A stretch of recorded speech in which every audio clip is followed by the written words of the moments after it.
Less than a century ago, European explorers, in their quest for the source of the Nile, first penetrated into East Africa. Until then, the world outside had heard only scattered tales of Africa's scenic wonders, its fearsome wildlife, and its bizarre peoples. In the wake of the early explorers, a great wave of European missionaries and colonizers who brought the outside world to East Africa began to report in detail on the Dark Continent. An image of Africa resulted, an image that since has been nourished by overly romantic reports, adventure films, and sensational novels. Africa, an untamed continent peopled by primitive savages. The childlike pygmies epitomize this image. Dressed in scanty loincloths fashioned from the bark of trees, employing poisoned arrows in their search for food, they seem jealously to guard their primitive ways.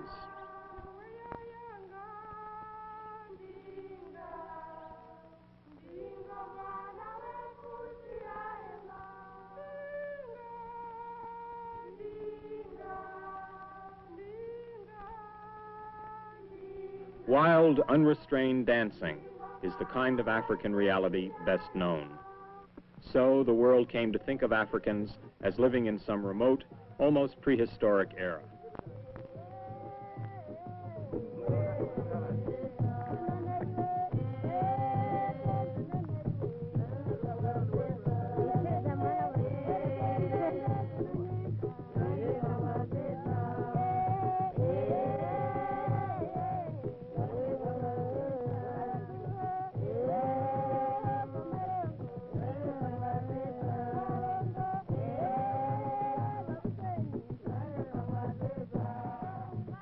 Events of this decade have forced a reappraisal of this image. Africans are no longer thought of merely as anachronistic vestiges from some remote age. Their demands for political self-determination ring out from all parts of Africa. Here in Mbarara, a small town in the Ankole district of Uganda, one can, almost any day, come upon a political rally where literate, nationalistic Africans insist on progress as they define it. Where did these politically conscious, progress-oriented people of the 20th century come from?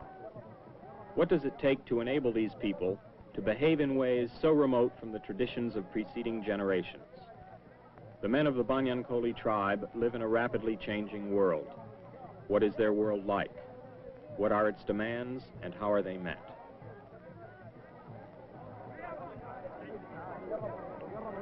A few miles outside Mbarara, one can find the people of Ankole living much the way they have always lived. Numbering 450,000 persons, 5% are cattle keepers. They are the descendants of the nomadic Hema who found the grassy plains of Uganda well suited to their cows. These Ankole longhorns are milked for sustenance, hoarded as wealth, and loved as pets.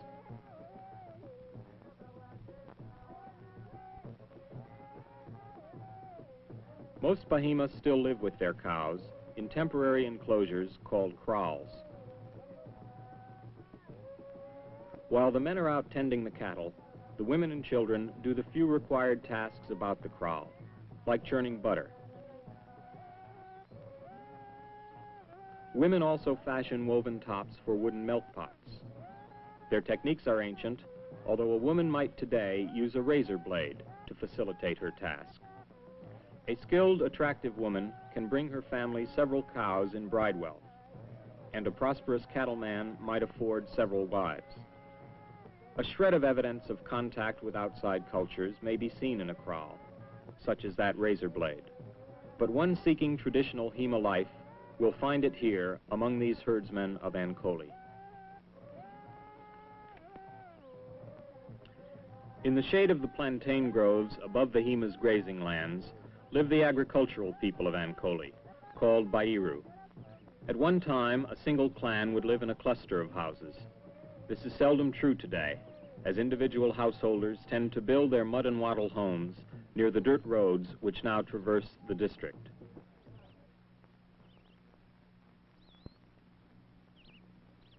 Women do the bulk of the household tasks, including cooking and cultivating.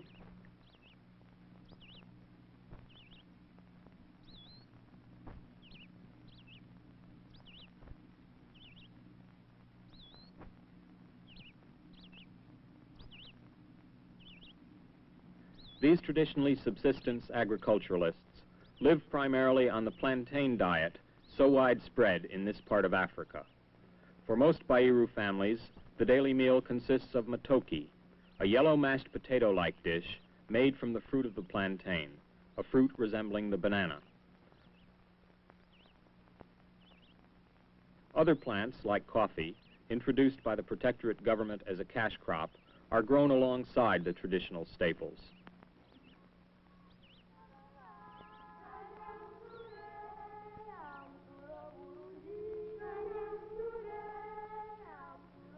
A male-dominated activity is the making of plantain beer. Many hours of labor are needed to produce a sufficient quantity of the fruit juice.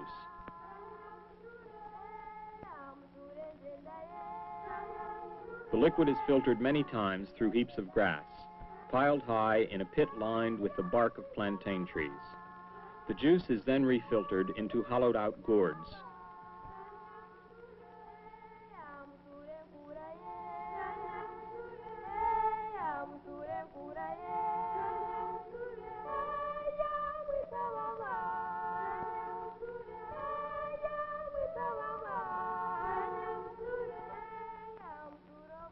Finally, it is poured into a canoe-like storage place where it will remain for days.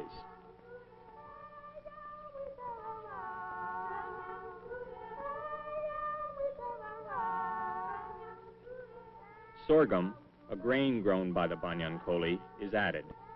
Fermentation begins, and in a few days, the family will have beer enough to sell some to their neighbors.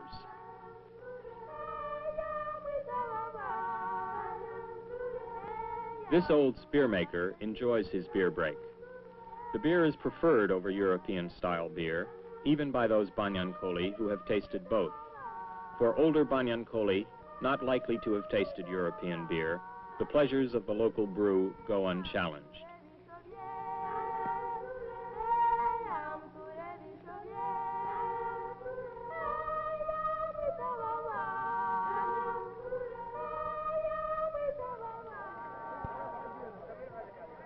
Both groups of Banyankole, the Bahima herdsmen and Bairu farmers, meet in the marketplace.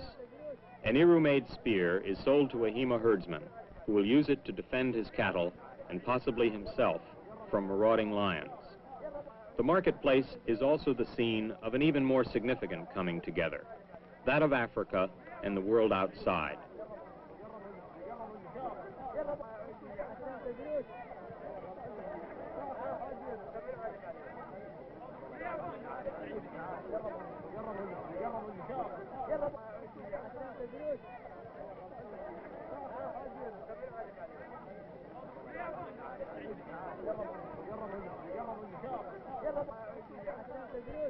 While local-made goods, both functional and decorative, dominate this marketplace, the market offers products manufactured outside of Africa.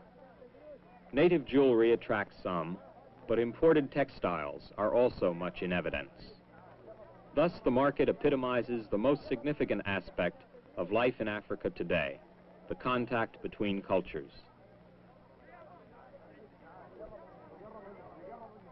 Culture contact and the diverse effects this has on the people involved in part accounts for the prevalence of so many different patterns of behavior in Ankole. The ways in which elements of Western culture affect the behavior of the Banyankole are many and subtle, and few Banyankole escape unaffected.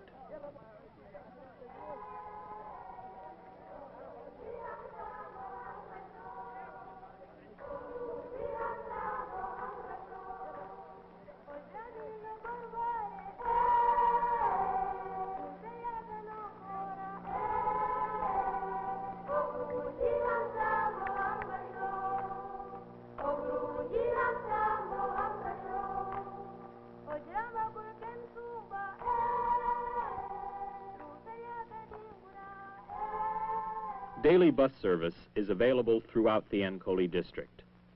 From Hima kraals and Bairu huts, the Banyankole tribesmen come to town. They come on bicycles, by bus, on foot, even by car.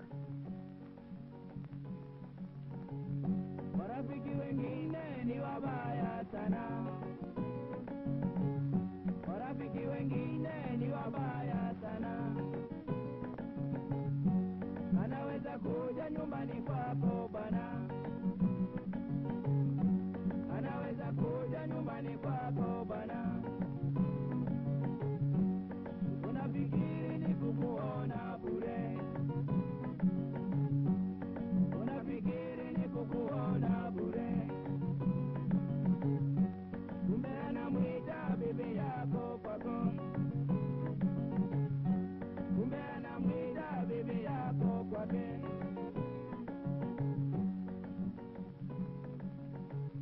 Near the traditional site of the palace of the king of Ankole, Umbarara is now a thriving little urban center.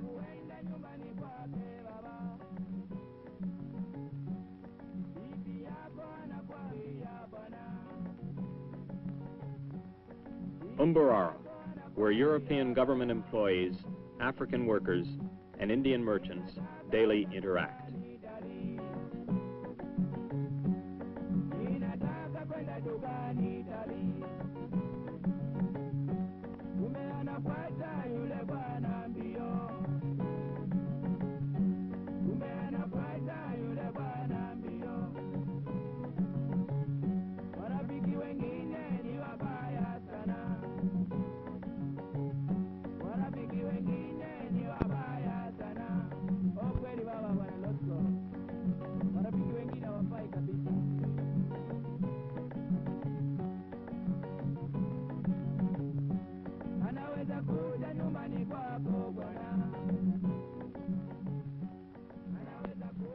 Umbarara's main street, lined with Indian-owned dukas, shops in which goods from Asia, Europe, and America can be found.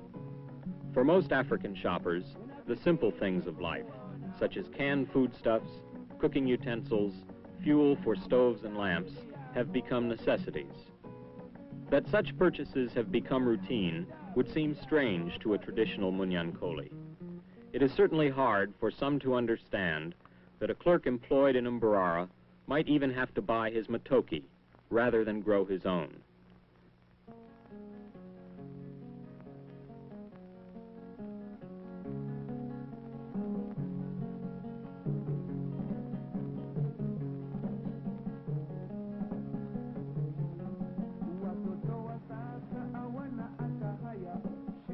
Business, even small-scale industry, such as bicycle repair, is beginning to attract some of the younger people.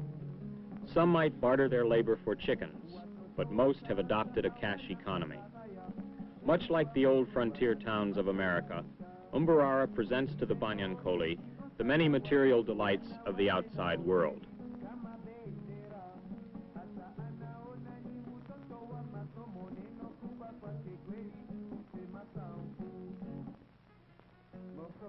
The greengrocer is a successful African businessman whose son is a regular customer of the Uganda bookshop. He is very much aware of contemporary events throughout the world, thanks to the newspapers and periodicals available inside. He can read the books the Europeans buy and knows the literature of the Western world at least as well as he knows the Banyankole folk tales told by his grandfather.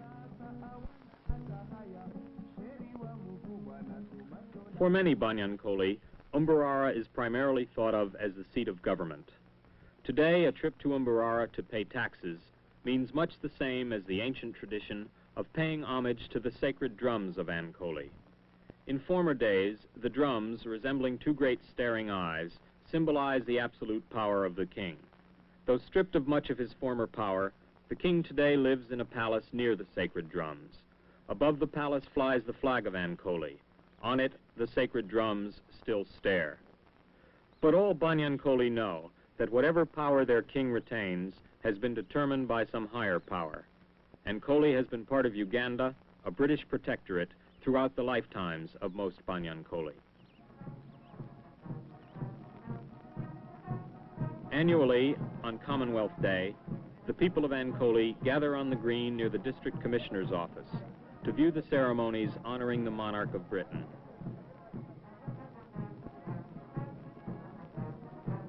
A royal message, conveyed by the district commissioner, elevates a Munyankole Boy Scout to Queen Scout status. As the Queen's words are translated into Ankole's native dialect, the Africans, Asians, and Europeans alike share the honor bestowed on one of Ankole's young men.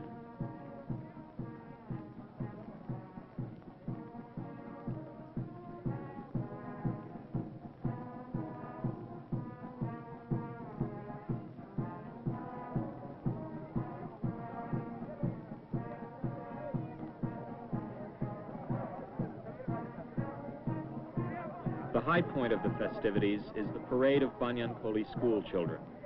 The parade is viewed with great pride by their elders, for the children will bring more of civilization's benefits to Ankole. But many parents have mixed feelings, for as their children assimilate European ways, some of the cherished Banyankole traditions will be lost.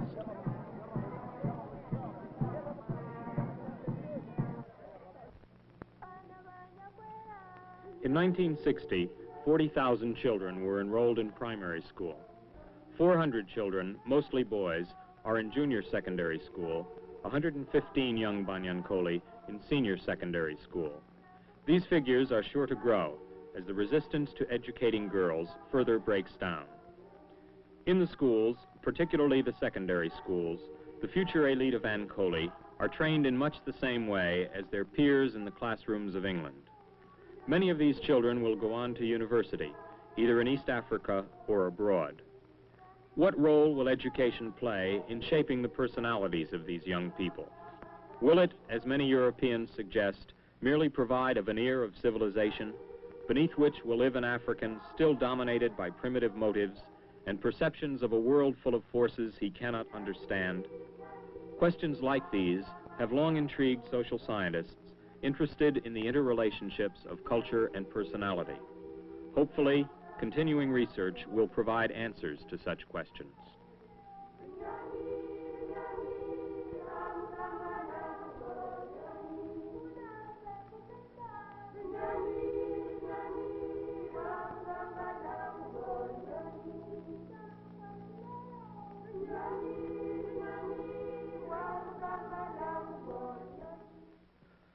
A visit to the Mbarara Hospital would point up how subtle are the behavioral changes that culture contact produces. There we would find evidence that for people like the Banyankole, new institutions, ideas, values, and concepts do not displace all the old ones. Rather, that new behavioral patterns are somehow integrated with the old.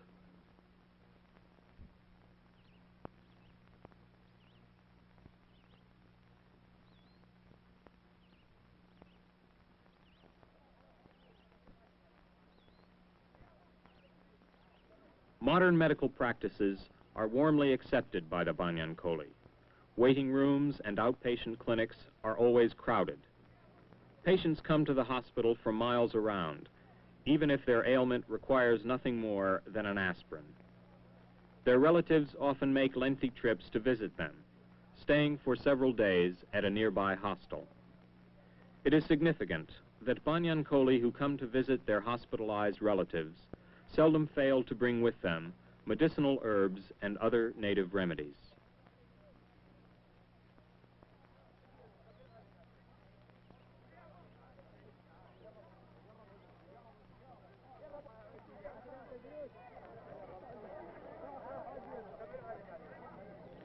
Of all the areas of traditional Banyankole life, perhaps the least resistant to change has been religion. While vestiges of traditional religious practices may be found, the impact of Christianity has been great. Sundays, the church at Mbarara is crowded, as Banyankole from all over the district converge by all available transport.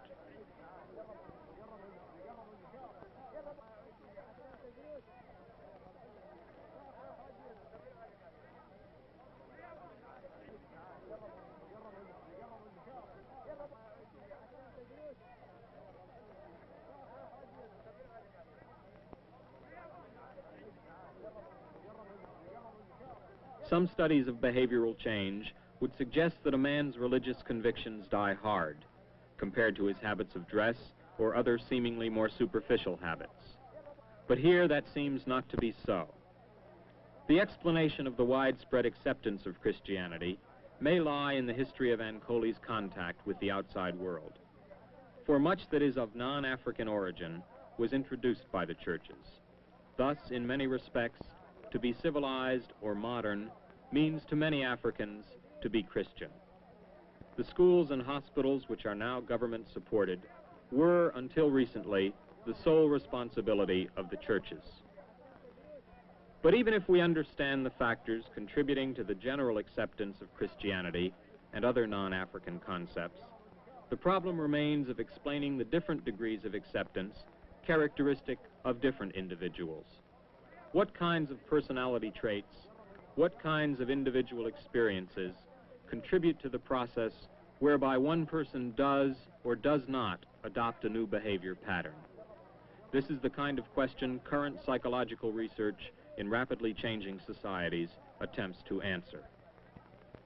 This church retains some Ankoli drums, which are used to call the faithful to Sunday service. To what extent does the Christianized African retain traditional pre-Christian beliefs?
Weddings in Ankoli reveal in a striking way the interaction of African with European traditions. A wedding party like this one, taking place at the couple's new home, may have some features familiar to Western peoples. The principals prepare for a formal portrait, while the guests await a feast. But many vestiges of traditional patterns remain, the most notable being the solemn mood of the participants.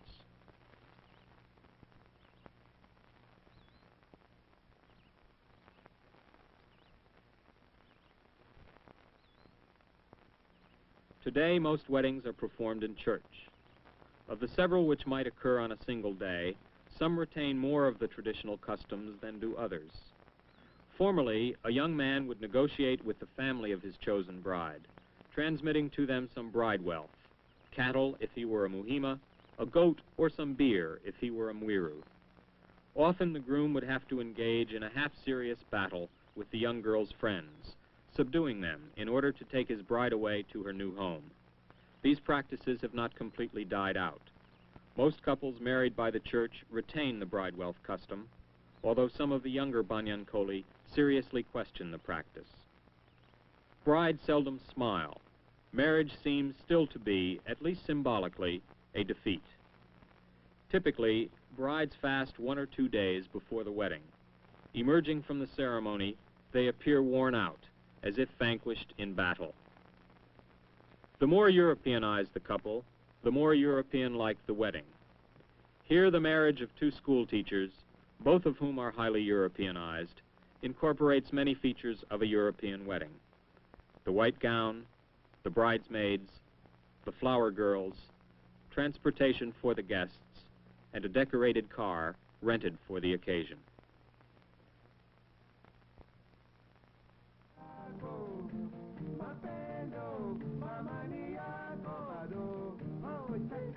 Chauffeur, e, venga, baila cha cha cha.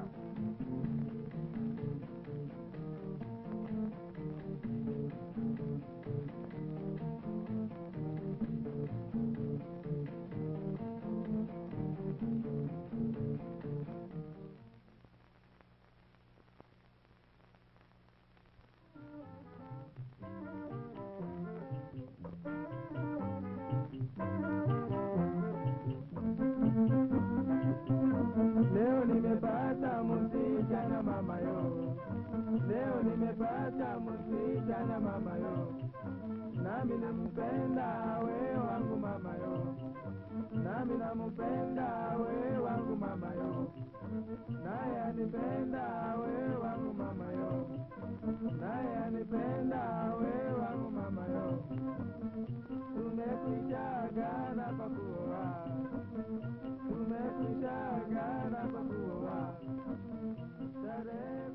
The party to celebrate this wedding is exceedingly Western-like.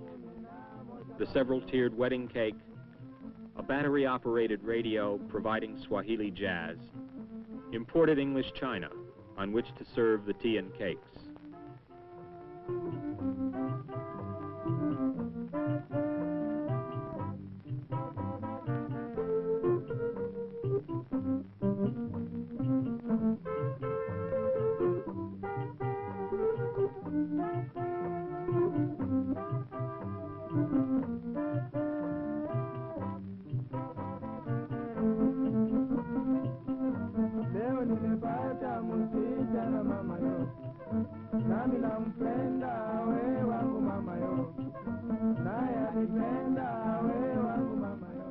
The native musical group serenading the couple as they enter their new home is about all that remains from the traditional practices.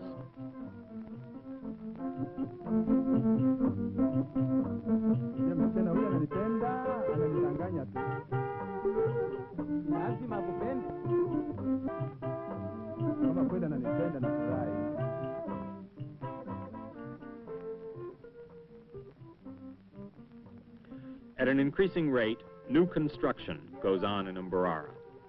These buildings may house a motion picture theater, automobile showrooms, and radio supply stores with the latest records from abroad. The new shops will offer canned frankfurters from Denmark, aspirins, Coca-Cola, and the latest super-fast film.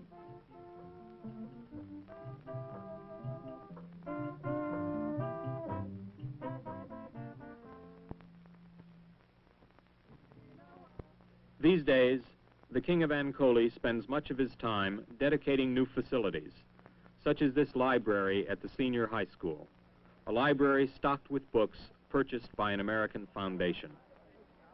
Events like these are important occasions, but they are no longer rare. This aspect of the contact between cultures goes on at an ever-increasing intensity.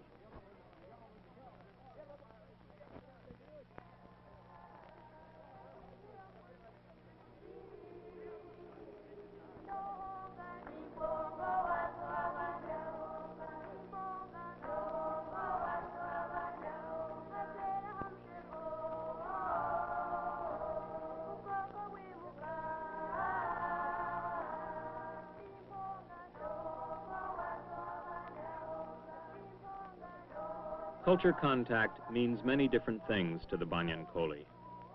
Some of them will be molded into Europeans. Others will behave much as their ancestors.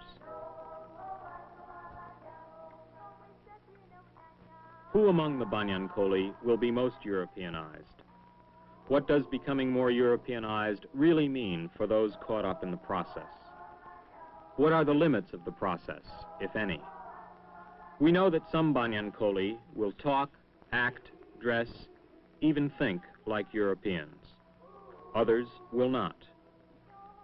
How much of the old will be retained? To what extent can a man's personality remain untouched by the changing world around him?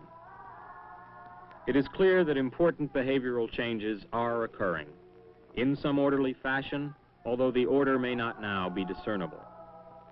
The critical aspect of culture change, for those experiencing it, is a slow process of learning, of acquiring new habits, perceptions, and concepts, and somehow integrating them into an existing behavioral pattern. To an outsider looking in on Africa, the winds of change appear to be of gale force. An impression of dramatic upheaval may be valid, but for the Banyankole, like most people experiencing culture change, the dominant response has been, and very likely will continue to be, a gradual readjustment to the changing demands of an increasingly complex world.